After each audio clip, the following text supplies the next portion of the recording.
Hello guys, good evening everyone. This is Shifa ma'am. Welcome everyone on Guidely platform.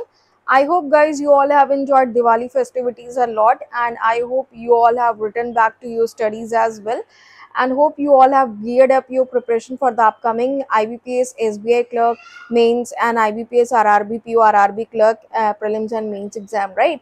So with this guys, let's proceed with this vocabulary session. Herein our target is to boost your vocab power so that you all can ace English section in the upcoming prelims and mains exams, right? So let's proceed with this guys. इसी के साथ session को proceed करते हैं, but before moving on further, I would request all the aspirants to please do join the session. Please do watch this session, and you all can join my Telegram group. This is the link of my Telegram group, wherein you get free session PDFs after the end of the classes. And apart from that, you also get to know the insights related to English sessions, whatever I am taking on Guidely YouTube channel at present, right? So इसी के साथ guys यहाँ पे हम आप लोगों के लिए द हिंदू एडिटोरियल से कुछ vocabs डेली बेसिस पर लेकर आ रहे हैं, so that you all can recall and revise those vocabulary. And along with the vocabulary, I am also telling you all that how you are going to use those words in the context of the statement, right? So stay tuned with me only on Guidely YouTube channel Monday to Saturday 7 a.m. in the morning, right? So the first word here is endeavor. Endeavor is a noun form. Endeavour word आप लोगों ने बहुत बार commonly पढ़ा है, सुना है, editorial से related word है, बहुत बार एडिटोरियल में भी आता है. It simply means an attempt to do something, specially something new और डिफिकल्ट. कोई ऐसा काम जो कि आपके लिए नया है और डिफिकल्ट है, मुश्किल है, उसके लिए एंडीवर वर्ड लगाते, राइट? अब देखो एंडीवर, मेहनत करने के लिए एंडीवर वर्ड नहीं लगाते. हर एक वर्ड का एक अपना कॉन्टेक्चुअल मीनिंग होता है और उसी हिसाब से आप उस वर्ड को यूज करते हो, राइट? जैसे कि मेहनत के लिए आप हार्ड वर्ड यूज करते हो, राइट? तो हार्ड वर्क का सिनोनिम एंडीवर तो हो जाएगा, लेकिन स्पेशली कोई नया काम जो कि डिफिकल्ट है उसको डिफाइन करने के लिए वर्ड आप एंडीवर को यूज करते हो, ठीक है? कोई भी an attempt to do something, specially something new और डिफिकल्ट, तो कोई चीज जो कि नई है और डिफिकल्ट है करने में, उसके लिए जब आप कोई एफर्ट्स लगाते हो, that is only called endeavour, right? Synonym हो जाएगा एफर्ट एंड अंडरटेकिंग. एंटोनिम्स हो जाएगा नेग्लेक्ट एंड आइडलनेस. Example में how you are going to use it in the context is her decades of academic endeavor to bring Hindi literature into global discourse were well organized. क्या मतलब हुआ कि बहुत ही decades of academic मेहनत जो उसकी थी, मतलब कुछ चैलेंजिंग चीज उसने की, कि उसकी बहुत ही सालों की जो मेहनत थी कि हिंदी को एक लिटरेचर के फॉर्म में ग्लोबल डिस्कोर्स के लेवल पे लेकर आना, इसको वेल रिकॉग्नाइज किया गया, इसको ग्लोबल रिकॉग्निशन दी गई, राइट? सो एंडीवर का मतलब यहाँ पे है जो काम नया था, ये बिल्कुल नया काम था और बहुत डिफिकल्ट चैलेंजिंग था to pursue, right? The next word for today is resurgence. Resurgence is again a noun form. किसी का whenever you use ends या फिर ends at the end, right? तो ये आपका क्या होता है, ये आपका एक नाउन फॉर्म होता है, arising again into life, ठीक है? तो जिंदगी में वापस से कोई चीज बढ़ रही है, राइज कर रही है, that is called resurgence. Activity और प्रोमिनेंस, अ रिवाइवल जिसको आप बोलते हो, दोबारा से कोई चीज रिवाइव कर रही है, आगे बढ़ रही है, ठीक है, इंक्रीज कर रही है, दैट इज कॉल्ड रिसर्जेंस. री का मतलब ये होता है दोबारा से, जैसे बोलते हैं री अटेम्प्ट, रिवाइज, ठीक है? तो दैट इज तो री, द वर्ड री ओनली मीन्स कि अगेन, कोई काम दोबारा से हम कर रहे हैं, जैसे कि री attempt, regain, refurbished, like this. Synonyms क्या होगा? Revival and comeback. कोई चीज वापस से, किसी चीज ने कमबैक किया, पूरे जोरों शोर से कोई चीज वापस से लौट कर आई. Antonyms is decline and disappearance. How you are going to use it in the context is the editorial warns of a resurgence of protectionist policies in academic freedom. तो एडिटोरियल जो है वो चेतावनी दे रहा है रिसर्जेंस की कि दोबारा से ये चीज क्या कर सकती है, बढ़ सकती है, प्रोटेक्शनिस्ट पॉलिसीज बढ़ सकती हैं एकेडमिक फ्रीडम में, right? Next word for today is flourish. You all might have heard about this word many a times, and you all might know the meaning of this word as well, but let's understand how we are going to use it in the context. That's very important to know, so that you all can use this word anywhere easily. To grow और develop in a healthy और vigorous way, to prosper, कोई चीज जो कि बहुत फूलती फलती है तो उसके लिए, फूलने फलने के लिए वर्ड हम फ्लरिश का यूज करते हैं। ग्रो करे कोई चीज, डेवलप करे एक हेल्दी या विगरस तरीके से, that is called flourish, right. Synonyms हो गए इसके थ्राइव एंड सक्सीड करना। एंटोनिम्स हो जाएंगे विदर, डिक्लाइन, फेड हो गया, कोरोड हो गया, राइट। तो ये सारे आपके इसके ऑपोजिट्स हो गए, ठीक है। एग्जाम्पल में कैसे यूज करोगे, knowledge and reason can not flourish when intellectual exchange is restricted.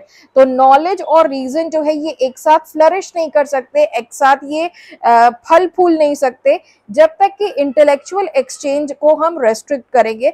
मतलब ये अगर इंटेलेक्चुअल एक्सचेंज जब तक रेस्ट्रिक्टेड है, जब तक ये कंट्रोल है, तब तक हमारा नॉलेज और रीजन जो है वो they can't flourish, they can't grow, right.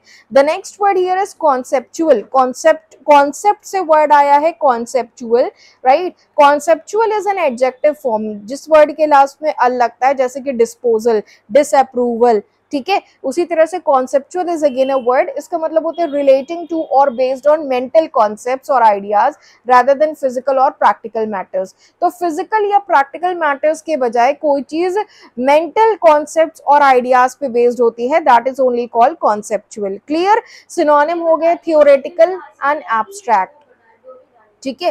Antonym क्या हो गया, कॉन्क्रीट, प्रैक्टिकल, ठीक है। तो थियोरेटिकल को ऑपोजिट क्या हो गया, प्रैक्टिकल, और एब्स्ट्रैक्ट को ऑपोजिट हो गया contract, clear, concrete, sorry. Example में कैसे यूज करोगे, how you are going to use it in the context is the scholar's conceptual framework. तो अब यहाँ पे कॉन्सेप्चुअल का मतलब मेंटल कॉन्सेप्ट्स पे बेस्ड है, ठीक है। तो हमारे माइंड के कॉन्सेप्ट्स पे जो चीज बेस्ड है that is called conceptual, right. तो स्कॉलर का जो एक कॉन्सेप्चुअल फ्रेमवर्क है वर्ल्ड लिटरेचर का, उसको रिपोजिशन किया गया है रीजनल लैंग्वेजेस में, रीजनल लैंग्वेजेस से ग्लोबल कॉन्वर्सेशंस में। क्लियर, बात समझ में आई। Next word for today is intellectual. Intellectual is again an adjective form, इसका मतलब होता है सोचने समझने की जो एबिलिटी होती है किसी चीज को, जिसमें कि बहुत ज्यादा थिंकिंग, आप सोच समझ के बहुत ज्यादा डीपली सोचने समझने की जो टेंडेंसी होती है, that's called intellectual. Relating to ability to think and understand ideas and information, ठीक है। तो आपकी जो एबिलिटी है किसी चीज को सोचने की, बहुत गहराई तक सोचने की, समझने की, आइडियाज और इंफॉर्मेशन को, जिसमें कि डीप थिंकिंग किसी चीज में इन्वॉल्व होती है, that is called intellectual. Clear, बात समझ आ रही है। सिनोनिम्स हो जाएंगे सेरिब्रल एंड स्कॉलरली। एंटोनिम्स हो जाएंगे अनथिंकिंग, मतलब बिना सोचे समझे, सुपरफिशियल मतलब ऊपरी तौर पे। क्लियर है। एग्जाम्पल में कैसे यूज करोगे, how you are going to use it in the context is the editorial asserts that intellectual cooperation is vital to the emergence of world class universities। तो जो एडिटोरियल है वो इस बात को क्लियर कर रही है कि इंटेलेक्चुअल कोऑपरेशन मतलब एक बहुत ही सोच समझकर, एक बहुत ही डिटेल्ड लेवल का डीप थिंकिंग के बाद एक इस तरह का कोऑपरेशन जरूरी है, वाइटल मतलब इंपॉर्टेंट है वर्ल्ड क्लास यूनिवर्सिटी के इमर्जेंस के लिए, के डेवलपमेंट के लिए। इमर्जेंस का मतलब डेवलपमेंट के लिए, right. The next word for today is paranoid. Paranoid is again an adjective form, इसका मतलब होता है बहुत ज्यादा फियरफुल या फिर सस्पिशियस होना बिना किसी सफिशिएंट रीजन के। तो आपके पास कोई सफिशिएंट रीजन नहीं है, उसके बिना आप बहुत ज्यादा फियरफुल और बहुत ज्यादा डाउट में हो। सस्पिशियस का मतलब होता है डाउटफुल, बहुत ज्यादा डाउटफुल कंडीशन में हो, दैट्स कॉल्ड पैरानॉइड। क्लियर, जिसका सिनोनिम हो जाएगा डिस्ट्रस्टफुल एंड एंग्जियस, मतलब वरीड है। एंटोनिम हो जाएगा trusting and confident. How you are going to use it in the context is the tone of the piece suggested that the government's move was driven by a paranoid approach to intellectual engagement. तो इस piece की जो tone है वो suggest कर रही थी कि जो सरकार का जो मूव है, सरकार का जो स्टेप है, वो ड्रिवन बाय है, किसके थ्रू ड्रिवन बाय है, एक पैरानॉइड अप्रोच से, मतलब एक बहुत ज्यादा एक फियरफुल और डाउटफुल अप्रोच से लेकर इंटेलेक्चुअल एंगेजमेंट तक। Clear, so this is all up for today guys. I hope you all have learned these words in an interesting way, and hope guys you all retain these words for a longer duration of time, right? So I hope you all are finding this series very useful for your upcoming exams, right? And hope it will help you a lot to score good marks in English section. This is all my target. That is why I have started this vocab series. And apart from that, guys, you all know that Guidely is still providing you all with Diwali offers. So here are the offers. First one is for IBPS RRB speed test. You are getting at an unbeatable price of 99 rupees. You all can take this, giving you all 6 months of validity, right? Diwali Dhamaka offer, you all can avail this offer as well. Herein you are getting bundle PDF subscription, Quants ka batch, Platinum mock test subscription, GA Hustle batch 2.0, IBPS RRB Pure and Clerk Complete Quants Pre Plus Mains Batch, Insurance and Financial Market Awareness Bundle PDF course, IBPS RRB Pure Clerk Cracker Combo Super Plan, Reasoning Ka Pack, NICL AO Descriptive Paper, Interview Pro Plus Pack, and IBPS Pure Personalized Interview Batch. These you all are getting. Here you are also getting bundle PDF course at an unbeatable price of 323 for 3 months validity, and 6 months validity you are getting at an offer price of 448 if you apply this code Diwali at the time of purchase. Along with this, guys, you all are also getting offer on Platinum mock test package. You are getting 9 months of validity at an unbeatable price of 175 rupees. Along with this, you all are also getting offers on IBPS RRB PO and Clerk 2025 Pre Plus Mains Cracker package. You all are getting these outstanding and silent features at an offer of 2,999 if you apply this code Diwali at the time of purchase. Along with this, guys, you all are also getting offer on IBPS PO online personalized interview batch for 2025-26. These are the outstanding silent features of this batch, getting at an offer price of 1,999. Extra 10% off you will get if you use this code Diwali at the time of purchase. And along with this, you all are also getting descriptive writing test for NIACL AO 2025 exam. Herein you are getting essay writing and letter writing 10 sets of each at an offer price of 149 if you apply this code Diwali at the time of purchase. And at last, guys, you all can join my Telegram group. This is the link wherein you get free session PDFs after the end of the classes. And apart from that, you also get to know the insights related to English session. So thank you everyone. Stay tuned with me only on Guidely YouTube channel Monday through Saturday, morning 7 a.m. and evening 7:15 p.m. Till then, bye, stay safe, take care. Thank you for joining the session.